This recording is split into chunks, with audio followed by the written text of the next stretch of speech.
Şimal Buzlu Okeanına müvafiq olaraq boğazlarla tanış olaq. Hudson boğazı yerləşir. Deməli, Şimal Buzlu Okeanında Labrador yarımadası ilə Baffin torpağını ayırmaqdadır.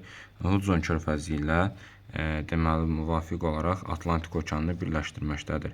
Davis boğazı ayırmaqdadır.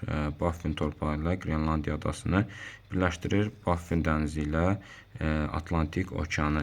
Lancaster boğazı Devon adası ilə Baffin torpağı adasını ayırmaqdadır. Daha sonra bu hissədə yerləşir Makkulur boğazı Melville adası ilə Banks adasını ayırmaqdadır. Daha sonra Wycombe-Melville deməli boğazı Victoria adası ilə Melville adasını ayırmaqdadır. Makkulur deməli Banks adası ilə Melville adasını ayırmaqdadır. Daha düzgün ifadə etsək. Daha sonra burada yerləşir Danimarka boğazı, Dat boğazı da adlandırırlar. Bu boğazı İslandiya adası ilə Qrenlandiya adasını ayırmaqdadır. Daha sonra deməli Avrasiya sahillərindəki boğazlarla tanış olaq.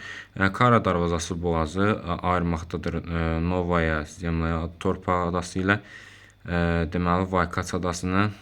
Daha sonra bu hissədə Gorlo boğazı yerləşməkdədir. Gorlo boğazı Ağ dənizlə deməli Barents dənizini birləşdirməkdədir. Daha sonra davam etsək, bu hissədə Bering boğazı deməli Skot dənizi ilə Bering dənizini birləşdirməkdədir.